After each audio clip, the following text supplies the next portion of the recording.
Cap, Jed here from Thailand, Myland. A lot of people only look at my latest videos and don't look back at my older videos. So I've decided to put a few relevant videos on here again for anyone who might have missed them the first time around. This one is about some of the things you shouldn't do when visiting Thailand.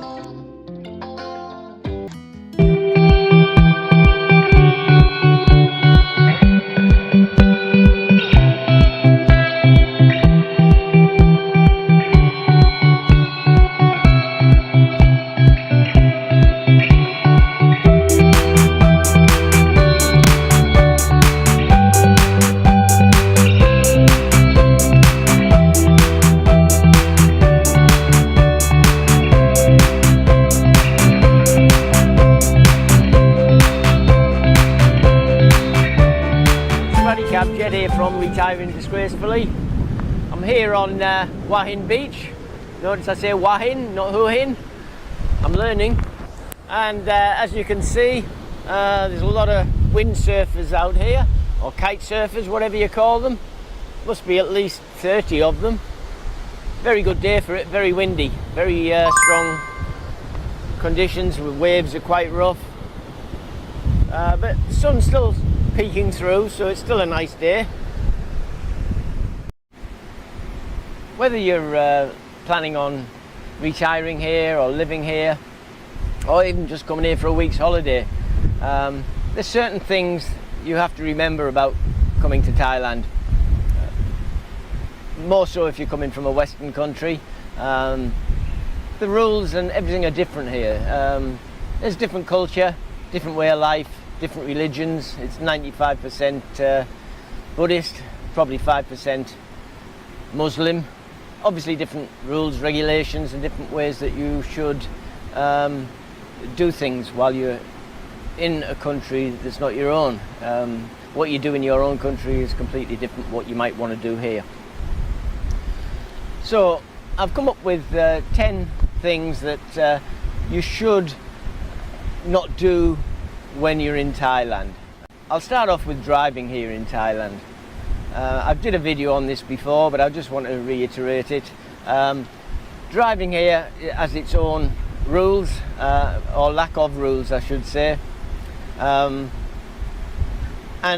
you have to be aware that when you come here that it's very dangerous. It's not a place to learn how to drive. If you've hardly ever driven a motorbike in your life, probably not a good place to learn.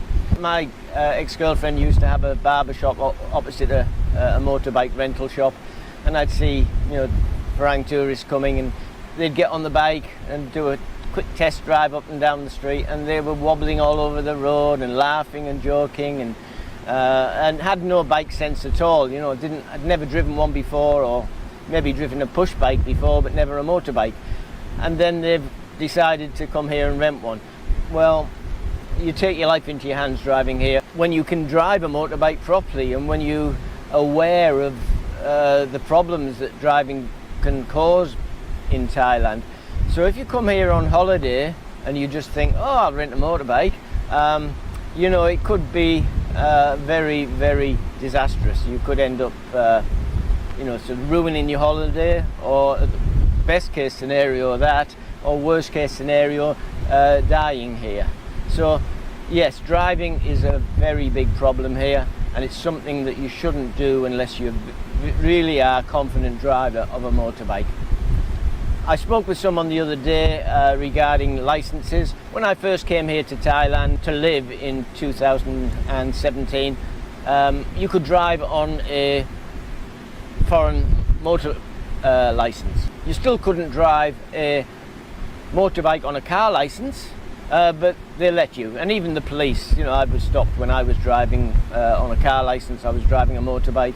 I was stopped by police, and some didn't worry about it. They just waved me on when they saw that I had a license, even though it was a car license. Other fined me 500 baht fine, and then told me to drive away without any problems. But apparently now you definitely need an international driving license to drive here.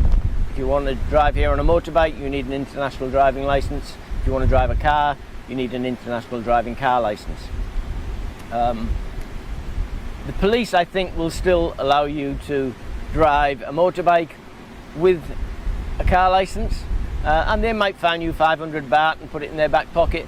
That's a little way of making a little bit more income for them. So even though it's against the law, many things are against the law in Thailand, but the police allow anyway. So that's probably number one on my list, is driving a motorbike. Unless you're 100% confident, don't do it. Number two on my list would be soy dogs and monkeys. It's very sad about soy dogs, and there's so many of them everywhere you go in Thailand. They're just a part of being here. They fall asleep in the road, and you've got to avoid them when driving. They're everywhere. You know, you got to stop at a 7-Eleven and they're sat outside waiting for someone maybe to give them a little bit of food as they come out of 7-Eleven with a sandwich or something.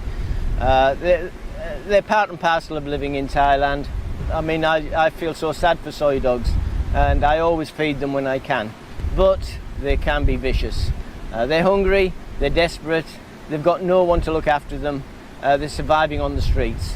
So they're not pet dogs, they're not, you know, to be petted. Some are. When I was living here down at the Breeze in Kautaki, I befriended a few soy dogs, and they looked forward to me coming, and they'd run along the beach with their tails wagging because I was bringing food, and I'd pet them. But be very careful if you pet a soy dog, because they might not like it. They're not used to human touch, so they could bite you, and then that means a trip to the hospital for a rabies shot or a tetanus shot or whatever. So yes, they are cute. Some of them look very sad, but be very careful. Same goes with monkeys. Monkeys are cute and lovely to look at, but they're the same. They're vicious. They're not pets. They're not domesticated. So avoid them. Not avoid looking at them. Avoid going somewhere and feeding them where they can snatch it out your hand, because if they scratch you, you'll have to go to hospital. If you don't go to hospital, you could end up in hospital, very sick. So just be aware. Yes, they are here and they're beautiful, and it's very sad to see, but keep your distance. Not so long ago I was filming in Koh Samui, down by the waterfront, and I heard an ambulance coming. As I finished filming, I went outside out to go to my motorbike, and someone told me that a little Thai boy who lived in the area, and his mum took her eyes off him for a minute, and he went over to pat a soy dog, and the dog was scared. He didn't want human coming near him, so he attacked him, and viciously attacked him. And I don't know if he survived. I never heard anything after that, but apparently he was in a pretty bad way when the ambulance took him to hospital. So be aware, soy dogs, monkeys, be careful. Another thing to be wary of, if you're talking with local Thai people, and you're befriending them and they've befriended you, be very careful about talking politics. It's a very sore subject here, and some people love the government that they've got, army government. It's not supposed to be an army government now, because the Prime Minister resigned from the armed forces before the last election, but it's still, everyone knows it's still controlled by the army. So be very careful. It's a sore subject, and not one for someone who's an outsider to get involved in. Likewise, the king. Don't ever make a joke about the king. Don't ever say anything bad about the king. You could end up, virtually you could end up in prison. It's that you're not allowed to say anything bad about the monarchy. It's in the law. You can't say it, and if you do, and someone reports you, you can be in a lot of trouble. So politics, stay out of. It's not something that you should discuss with a local, and the same, as I say, goes with royalty. You know, best not to say anything. Another thing you should avoid, for your own conscience really, it's up to you to decide what to do when you come here. There's lots of elephant shows, monkey shows, tiger shows, snake shows, all around Thailand. But the problem is, you know, they're not domestic animals. They're not animals that should be treated as something to make money from. You see elephants taking people for rides 3 or 4 people up in a basket on the back of the elephant, going up and down hills. And that's his life, every day, just going up and down a mountain to take people, tourists up and down. And I'll be honest, I've done it myself before I realised and before I read about these things. So it's something a lot of people do. You're on holidays and you think, oh yeah, I'll go and ride an elephant. I've never done that before. Same goes with monkeys. Monkeys really shouldn't be trained to do tricks and to do all these things to entertain a few people on holidays. So that's, for me, that's a personal thing, and you know, it's up to you, but I think it's not a good thing for the animals, and I'm an animal lover and I don't like to see it. Go to the elephant sanctuary by all means, because they're fantastic. The sanctuaries, they go and they rescue elephants, they buy the elephants, they raise money, and they'll go to an elephant riding place and they'll say, oh, I'll buy your elephant, and they take it back to the sanctuary and try to give it a good life. They charge to get into sanctuaries. That is because it's to pay for the upkeep of the elephant, for the vet, for the food. But you see a happy elephant. When you go to a sanctuary, you don't see this sad beast climbing up and down rocks and mountains with all these people on his back. You see him happy in the water and getting fed, and it really is nice. So yeah, don't avoid a sanctuary. Elephant sanctuaries are fantastic. Another thing you should avoid if you're coming here is getting into an argument with a Thai person. Discussions are good, you can talk and they love to talk to you. But if a Thai person starts to get angry, walk away, or I'm sorry, I didn't mean to offend you, because losing face in Thailand is a big thing. No Thai person likes to lose face, and quite often they will react with anger if you make someone lose face. So if you say something to them that they don't like and they think it's an insult to them, they could react very strongly. So be very, very careful. I love talking with Thai people and I do it all the time, and I've got some very good Thai friends, but I still have to be very careful what I say so not to offend them. And if I do offend them, then I'm quick with an apology. Number 6 on the list would be overstaying your visa. That's definitely a no-no. You can be fined, and if you do it for a long time, if it's a long time you stay here without renewing it, you can be banned from the country. You might never be able to get a visa to re-enter again. And many people think that, oh, I've got a 30-day visa, I'll stay 35 days, it won't make any difference. But as you're leaving the country, they will see it and you will get fined. It's easy. You just go to an immigration office. If you want to stay, they will extend it for you. They want you here. So you go to an immigration office and you say, I want to stay another 30 days. They will grant you a 30-day visa. So do it legally, not illegally. As I said earlier, Thailand's a very religious country, more so than any other country I've ever been to.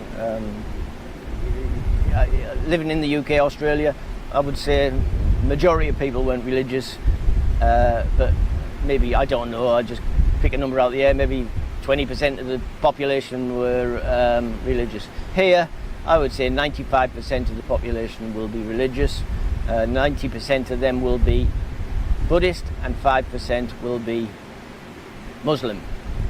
So if you're going to be coming to the country, you have to be careful not to insult their religion. You should always dress appropriately when going to a temple.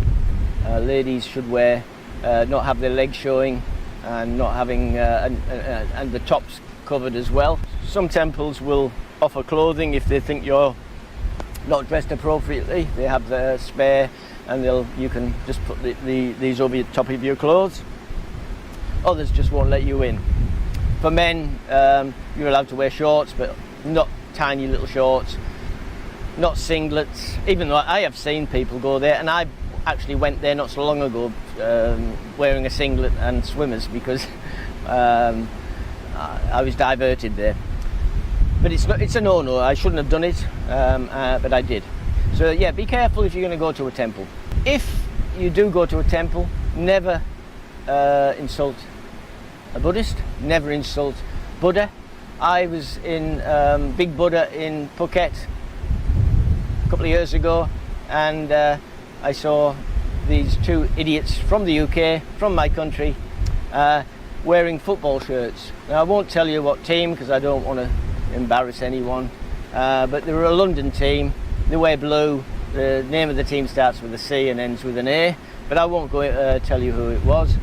Anyway, for a photo opportunity, we sat on the shoulders of a Buddha statue, and they were thinking it was funny, but 5 minutes later a crowd had appeared.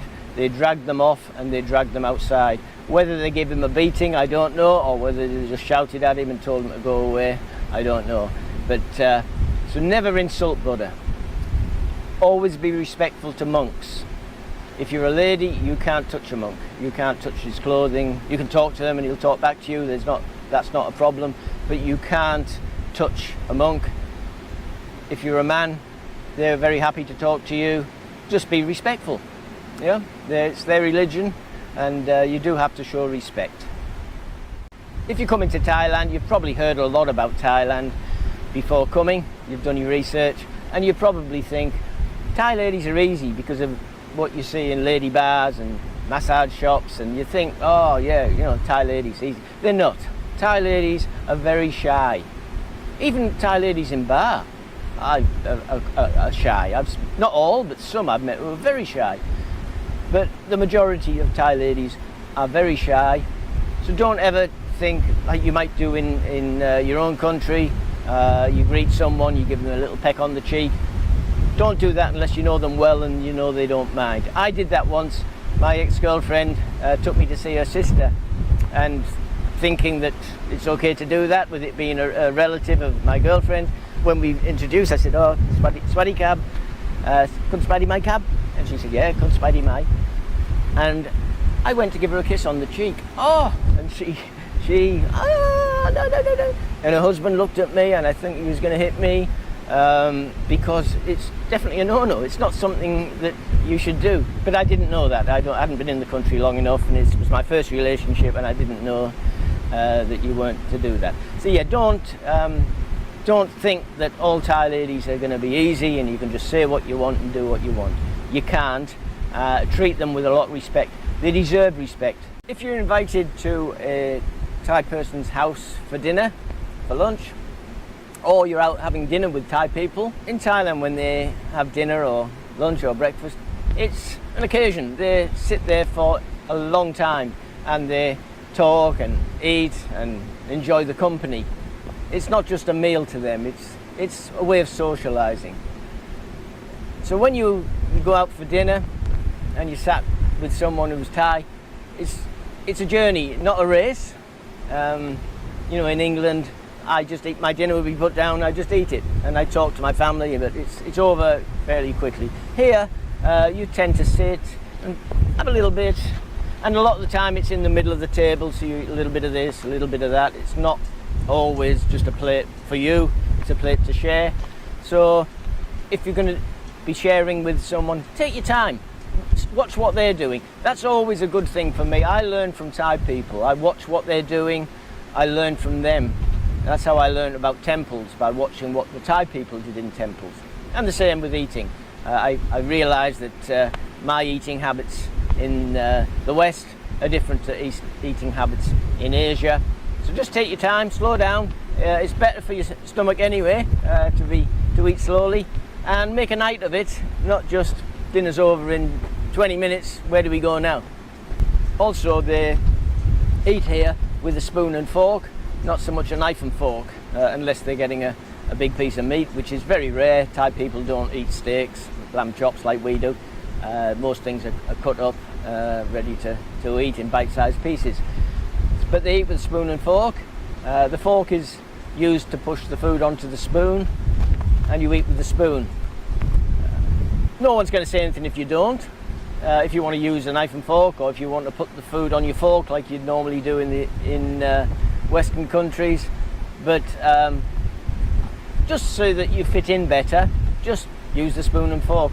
As I said, watch what they're doing, watch how they eat, watch their manners, watch everything they do, and remember it and imitate it, you'll be a lot more accepted.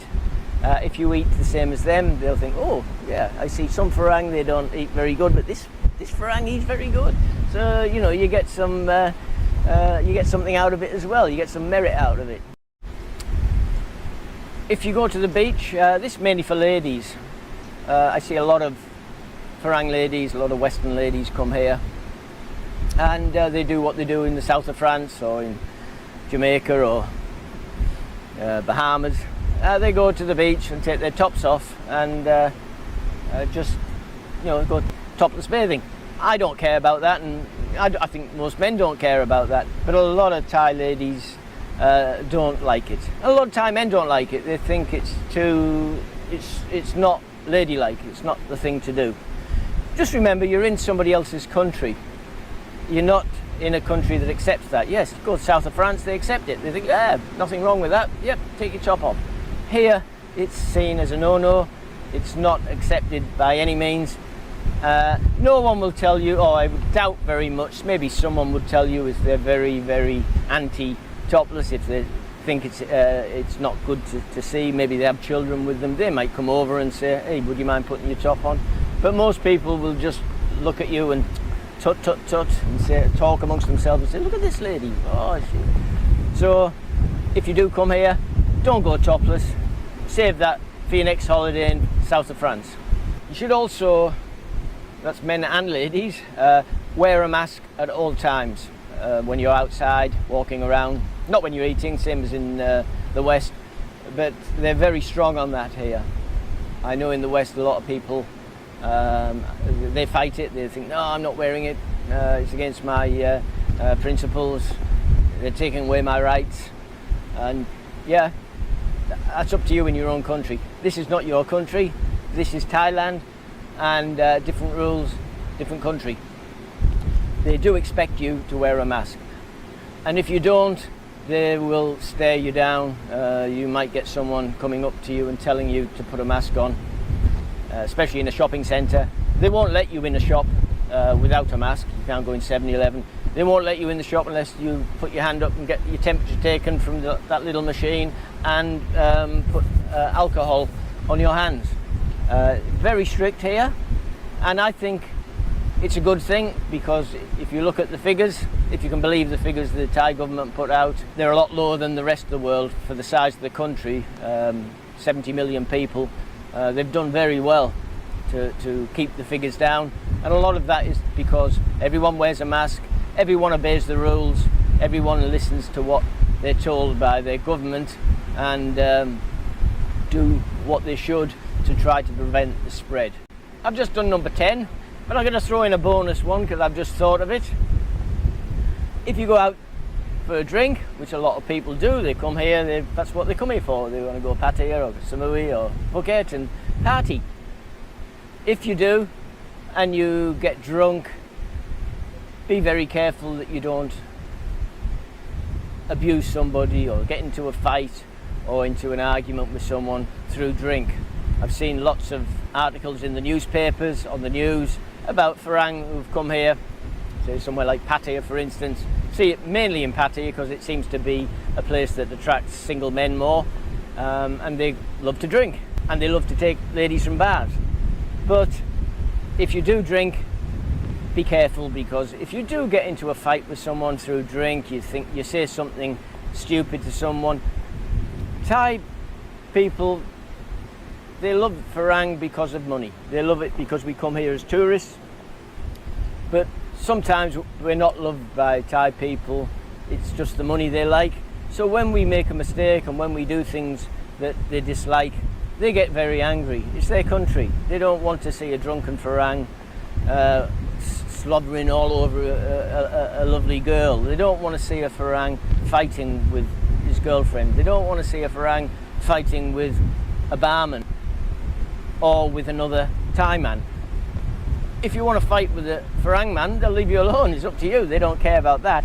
But if you're fighting or arguing with a Thai person, then they might step in. And then if you're drunk, you know, you're not in control of your emotions, you might let your mouth go and say something that you shouldn't say. And Thai men, they're very tiny, a lot of them, but they're tough, and they've been brought up the hard way. You really don't want to get into a fight with one. And not only that, if the one, even if you started to better him, if you were getting the better of him, then other Thai people will jump in, and you could end up in a lot of problems. So that's number 11. I'll throw that one in as a bonus. I know that you probably know most of these things anyway, but the things you do in your own country are not the same as what you do here. That's all I'm saying. I know that when I was in Australia, I could go out for a night out, and I was guaranteed to see drunken fighting at the end of the night, or a big bar fight because someone's lost a pool game, and the same in the UK, the same in the USA. See it all the time. But I've lived here for 5 years. I've never seen a fight yet. I've seen it in the papers where it's been in Pattaya, in Phuket, or even in Hua Hin. It's been here, but I've never actually witnessed it, whereas I witness it on a regular basis back in countries I've lived in the West. So, if like I was before I moved to Thailand, you're sick of your own country that's getting more and more woke by the day, and where your rights are being slowly taken away from you by your so-called government, where the country that you were born and grew up in is deteriorating so much that you don't even recognise it as your own anymore, maybe it's time to consider retiring or living overseas. If that's the case, take a look at my new book, The Retire in Thailand Handbook 2023. It's filled with everything that you need to know about living in the land of smiles. Or, if Thailand doesn't rock your boat, take a look at my book, The 10 Best Countries to Retire on Your Pension. Thailand, Malaysia, Vietnam, Cambodia, Bali, Spain, Portugal, Costa Rica, Belize and Panama. So thanks a lot for watching. Don't forget to subscribe, and I'll see you in the next video. Cheers for now.